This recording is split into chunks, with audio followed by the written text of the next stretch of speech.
dapat nakapiling ho natin ang ating mga mahal sa buhay. Pero nandito ho tayo para masaksihan po ang pagpipirma ng ating pambansang budget. Ginawa po namin ang lahat para po siguraduhin na ang ating pong budget para sa taong 2026 ay tunay na mapagkakatiwalaan ng ating mga kababayan. Sama-sama ho tayo para maibalik ho natin yung tiwala ng taong bayan at mag-uumpisa ho yan sa maayos at transparent na pagbabalangkas po ng ating budget.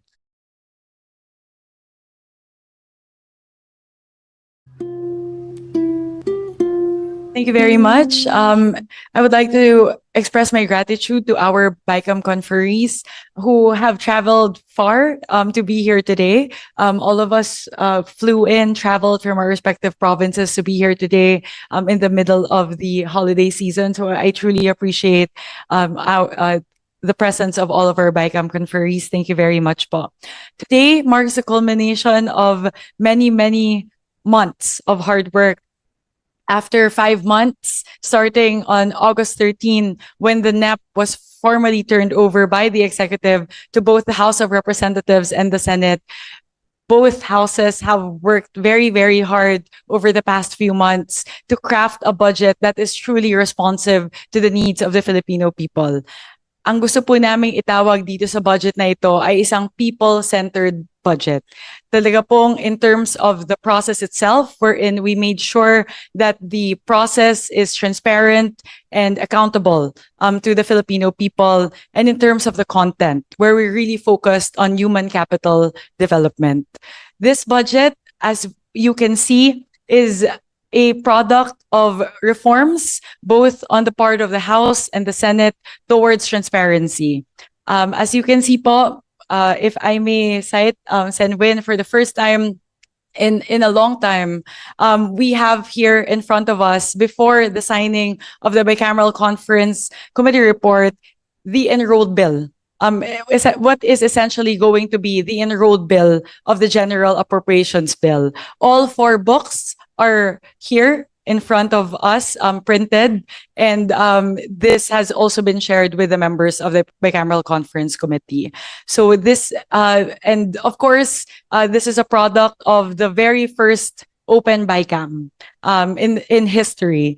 Nakita naman po ng ating mga kababayan na sa loob ng 6 na araw, from Saturday to Thursday in the wee hours of the morning, we were really working hard to make sure that the disagreeing provisions are discussed, and we left no stone unturned. We made sure to show to the public exactly how every peso of the Filipino people's taxpayers' money is allocated in the budget.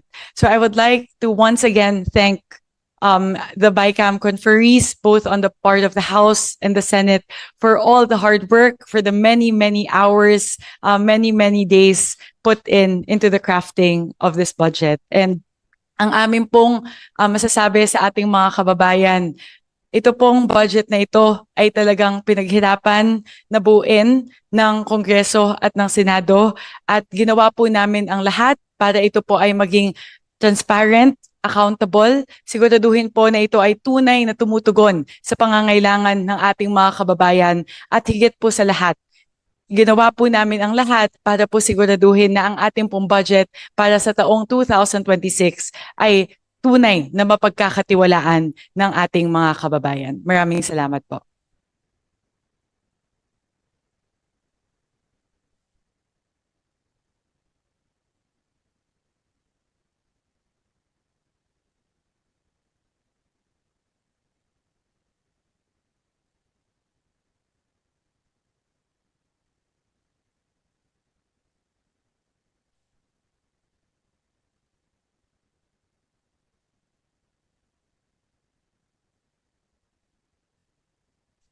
Check.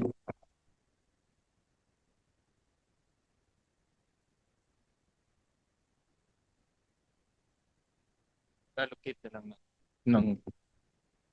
Hello? Dapat may discount ng PICC. Equipment yata ng Senado to eh. Dapat may...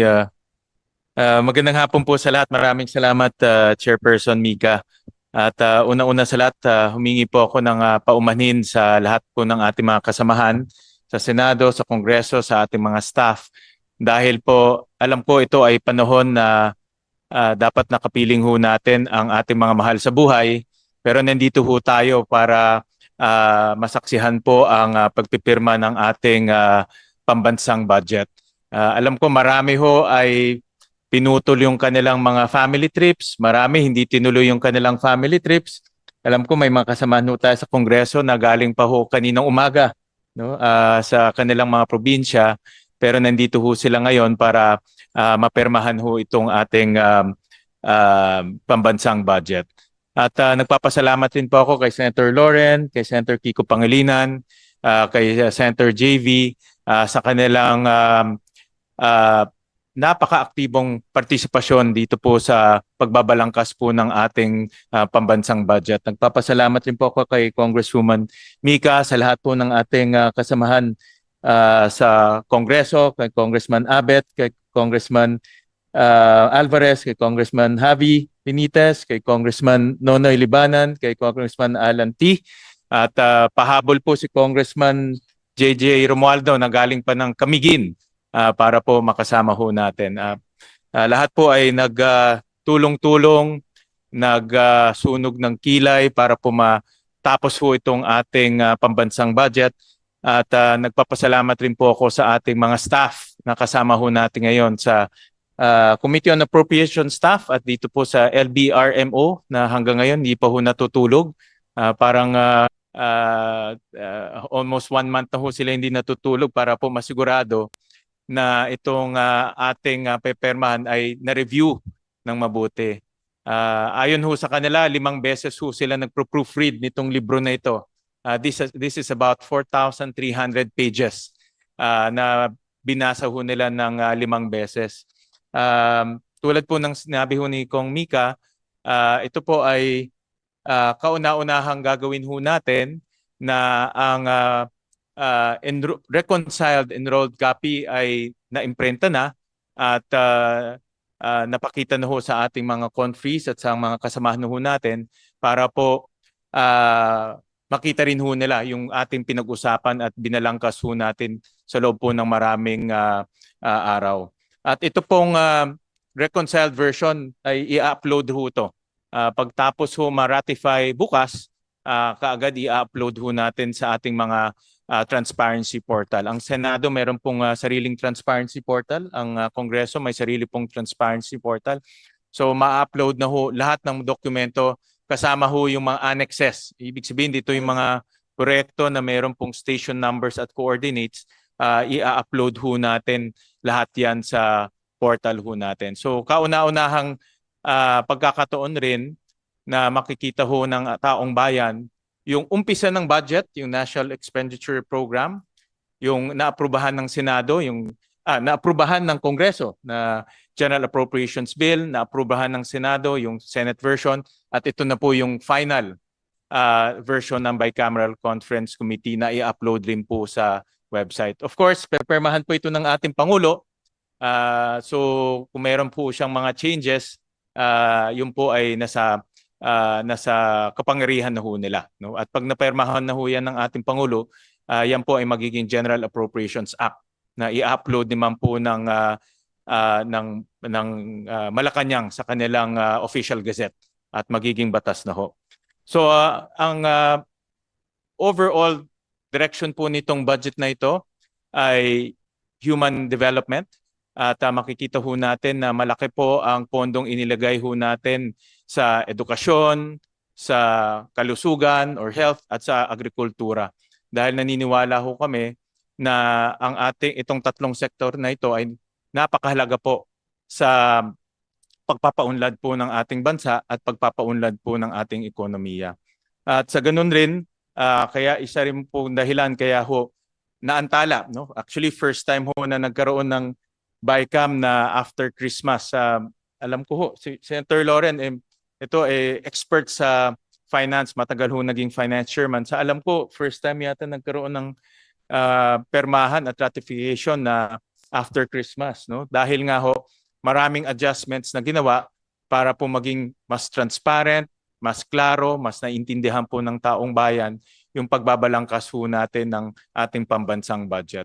At ito naman po ay ginawa ho natin dahil gusto ho natin maibalik ang tiwala ng taong bayan sa ating pamahalaan. No? Kasama po ang lehislatura, kasama po ang ehekutibo, sama-sama ho tayo para maibalik ho natin yung tiwala ng taong bayan at mag-uumpisa ho yan sa maayos at transparent na pagbabalangkas po ng ating budget. So muli, nagpapasalamat po ako sa inyong lahat, sa inyong tulong, sa inyong suporta, sa inyong pagbibigay oras at partisipasyon po dito sa ating proseso ng pagbabalangkas ng budget. At alam ko marami po hong pwedeng ma-improve sa proseso at kami naman po ay nandito para pakinggan po yung mga suhestyon ng ating mga kasamahan kung paano pa ma-improve yung proseso at maging mas transparent pa sa mga susunod na panahon. So maraming salamat po sa lahat. Maraming salamat sa ating mga kasamahan sa Kongreso at of course sa ating mga senador. Maraming salamat po. Any opening? Senwin, if I may just add, we'd also like to say thank you to our friends in the media, similar to our staff po and all of the BICAM conferees here today. Thank you for taking the time out po in the middle of the holiday season to be here with us. Siguro po yung isa po sa mga katanungan, ano po ang susunod pagkatapos po naming lagdaan ang Bicameral Conference Committee report. Bukas po, ay raratipikahan na po ng pareho na Kongreso at ng Senado ito pong enrolled bill.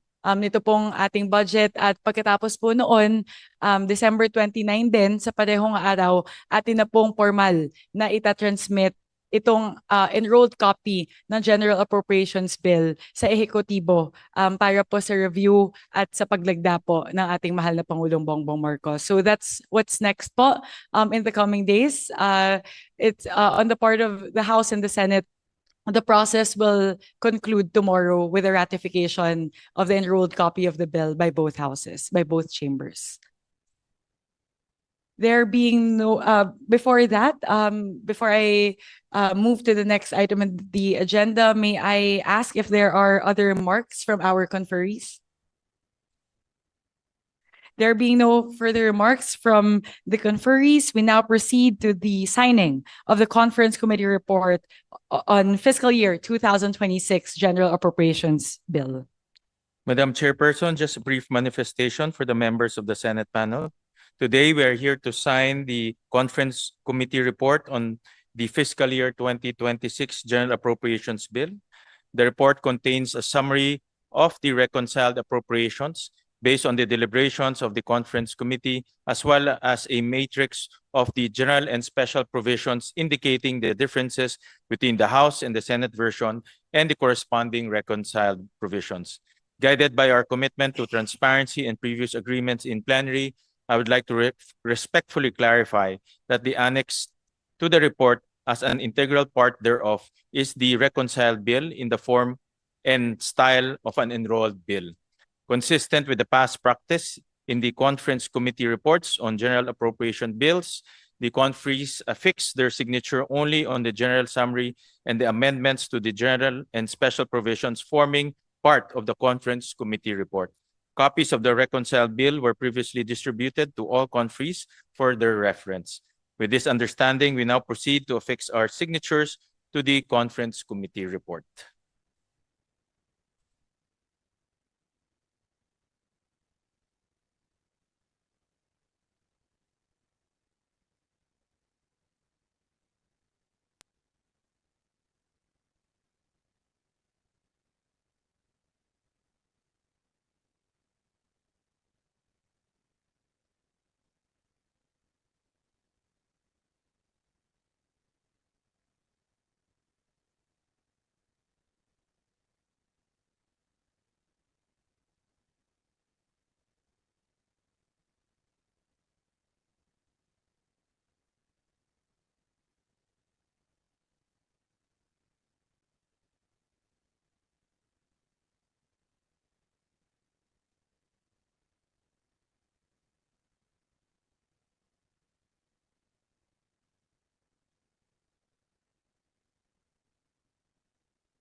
Mr. Chair, given that the BICAM conferees present here today have already affixed their signatures, on behalf of the House of Representatives panel, we wish to express our appreciation to our colleagues in the Senate for their constructive engagement and cooperation throughout the conference committee deliberations.